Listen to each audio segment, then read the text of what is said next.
Assalamualaikum warahmatullahi wabarakatuh. Ketemu dengan saya Devi Juliani, guru bidang studi sejarah di SMA Islam An-Nizam Medan. Hai, apa kabarnya nih? Semoga sehat selalu dan masih tetap semangat ya belajar dari rumahnya. Kita ketemu dalam mata pelajaran sejarah, pastinya kita akan membahas materi-materi sejarah yang menyenangkan. Nah, materi sejarah peminatan kelas 10 kita pada hari ini adalah peradaban-peradaban awal dunia. Jadi kita sudah masuk bab baru ya untuk kelas 10 nih. Kita sudah masuk bab tentang peradaban-peradaban awal dunia.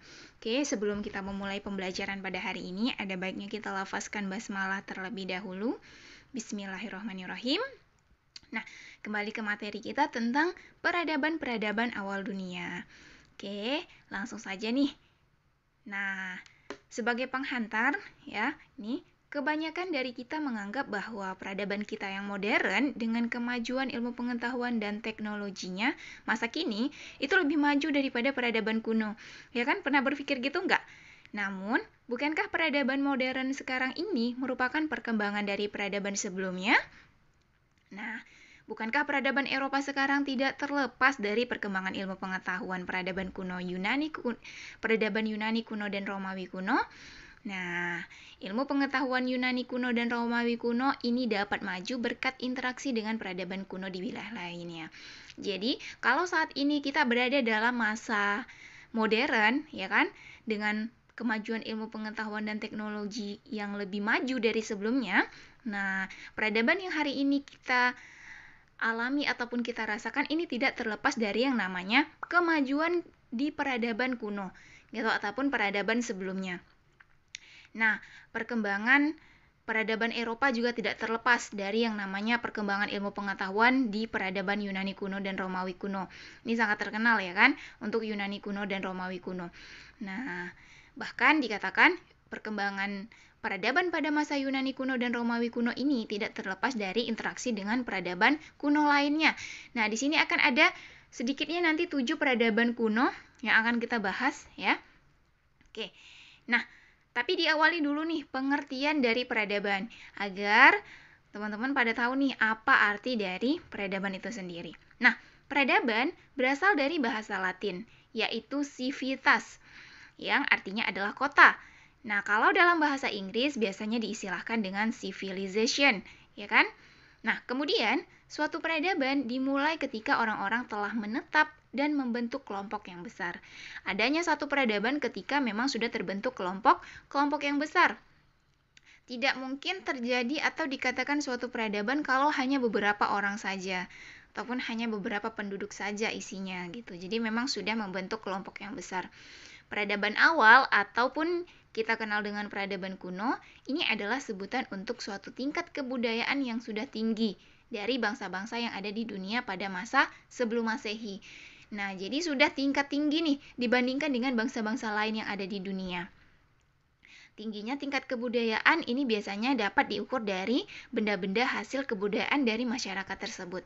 Di mana kita bisa tahu tentang Yunani kuno, Romawi kuno dari hasil kebudayaannya, ya kan? Kemudian hasil-hasil kebudayaan pada masa itu diteliti sehingga didapatlah kesimpulan bahwasanya satu peradaban tersebut sudah bisa dikatakan sebagai peradaban yang memiliki tingkat tinggi, seperti itu, tingkat kebudayaan yang sudah tinggi. Nah, ini pengertian peradaban.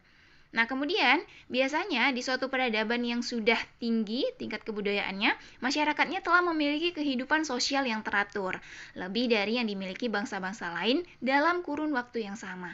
Dalam waktu yang sama nih, ya kan, di mana bangsa-bangsa lain masih di posisi nomor 2 misal. Tapi ada bangsa lain nih yang sudah berada di posisi 4, 5, bahkan 6. Jadi, sudah memiliki kehidupan sosial yang lebih teratur, ya kan? Kalau dibandingkan dari bangsa lain pada masa yang sama. Nah, pada umumnya, pusat-pusat peradaban kuno dunia ini tumbuh dan berkembang di lembah-lembah tepian sungai. Ya. Hal ini karena sungai merupakan prasarana bagi masyarakat saat itu untuk dapat berhubungan atau berinteraksi dengan masyarakat lain. Nah, ini masih sama ya kan? Kalau kita kemarin bahas tentang manusia praaksara, bagaimana juga manusia praaksara itu kehidupannya diawali di tepian sungai. Karena memang sungai ini memiliki fungsi peradaban. Itu ya. Makanya selalu diawali ataupun tumbuh dan berkembang di lembah-lembah sungai. Nah, selain itu, peran sungai sebagai sumber air juga sangat vital bagi kehidupan masyarakat. Kita sangat butuh yang namanya air, makanya selalu di dekat-dekat sumber air. Nah, kemudian beberapa peradaban maju di Asia Afrika yang tidak terlepas dari peran sungai adalah bisa kita lihat seperti peradaban Sungai Indus, Sungai Nil, dan Sungai Huanghe. Nah, ini peradaban-peradaban yang cukup besar pada masa itu dibandingkan dengan peradaban-peradaban yang ada di tempat-tempat lain. Nah, kita tahu bahwasanya suatu peradaban ini biasanya memiliki ciri-ciri, yakni memiliki tata kota dan fasilitas yang menunjang kehidupan masyarakatnya. Nah, namun sebelumnya kita tahu nih, lembah-lembah sungai dan ataupun tepian pantai ini semakin lama semakin ramai, ya. Nah, dari lembah-lembah sungai tadi kan diawali dari tumbuh dan berkembangnya, suatu peradaban itu diawali dari tumbuh dan berkembangnya di tepian sungai. Kemudian lama-kelamaan tepian sungai ini semakin lama semakin ramai. Lalu tumbuhlah di situ, tumbuh dan berkembanglah kota-kota kuno untuk yang pertama kali. Nah, makanya nanti di sini kita akan bahas kota-kota kuno tersebut satu persatu. Nah, kota-kota kuno tersebut banyak nih tersimpan informasi dan catatan penting tentang kemajuan masyarakatnya. Nah, makanya di sini dikatakan suatu peradaban itu biasanya memiliki ciri-ciri, dia memiliki tata kota dan fasilitas yang menunjang kehidupan masyarakatnya. Nah, contohnya disediakannya tempat khusus untuk kegiatan perdagangan, selanjutnya diterapkannya hukum dan aturan-aturan demi menjaga ketertiban di dalam kota, beragamnya jenis pekerjaan, dan kompleksnya strata sosial, serta berkembang pesatnya ilmu pengetahuan dan teknologi. Nah, walaupun bahasanya peradaban kuno gitu, tapi sudah teratur ya, memiliki tata kota dan fasilitas yang menunjang, adanya tempat khusus perdagangan, ya kan, adanya aturan-aturan dan hukum, beragam jenis pekerjaan, bahkan pesatnya ilmu pengetahuan dan teknologi. Makanya dikatakan sebagai peradaban-peradaban yang memiliki kebudayaan yang tinggi. Nah, oke. Ini sebagai pengantar. Ya, materi kita sebagai pengantar di bab peradaban-peradaban awal dunia. Nah, kemudian peradaban awal dunia. Saya tadi sudah katakan bahwa saja kita akan bahas 7 peradaban kuno di dunia. Yang pertama, kita akan bahas nanti Mesopotamia. Nah, di mana Mesopotamia ini dianggap sebagai peradaban tertua di muka bumi sejak evolusi manusia. Masih ingat materi evolusi kemarin ya? Nah, Mesopotamia kuno ini juga berlangsung sekitar 3300 sebelum Masehi sampai 750 sebelum Masehi. Jadi, peradaban-peradaban kuno yang akan kita bahas itu tahunnya sebelum Masehi semua, ya. Nah, Mesopotamia ini juga biasanya dikreditkan menjadi tempat pertama di mana masyarakat beradab benar-benar mulai terbentuk. Nah, peradaban Mesopotamia ini kemudian dikenal sebagai, kalau yang sekarang, Babilonia, Sumeria, dan Asyur. Untuk lebih jelasnya nanti kita bahas nih, di setiap pertemuan tuh satu peradaban. Ya, di sini hanya singkatnya aja memperkenalkan. Kemudian ada namanya peradaban Mesir kuno. Nah, Mesir kuno juga dikenal karena budayanya yang luar biasa, yakni apa? Piramida dan Sphinxnya menjadi bukti kemajuan mereka. Peradaban Firaun yang megah ini berada di tepi Sungai Nil. Nah, peradaban Mesir bersatu sekitar 3150 sebelum Masehi. Ini tentang Mesir. Kemudian ada yang ketiga itu Yunani kuno. Nah, Yunani kuno ini bukanlah peradaban tertua di dunia, tetapi dia menjadi salah satu peradaban paling berpengaruh di dunia.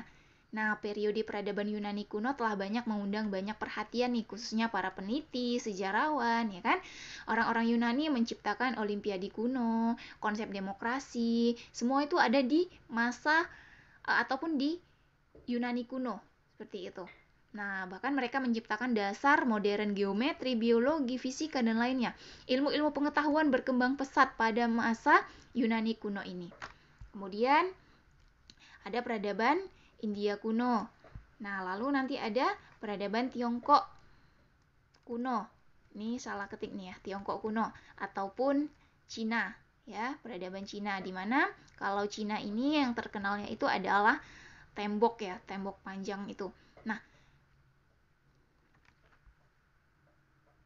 kemudian yang Keenam itu ada peradaban Romawi kuno. Ini juga tidak kalah penting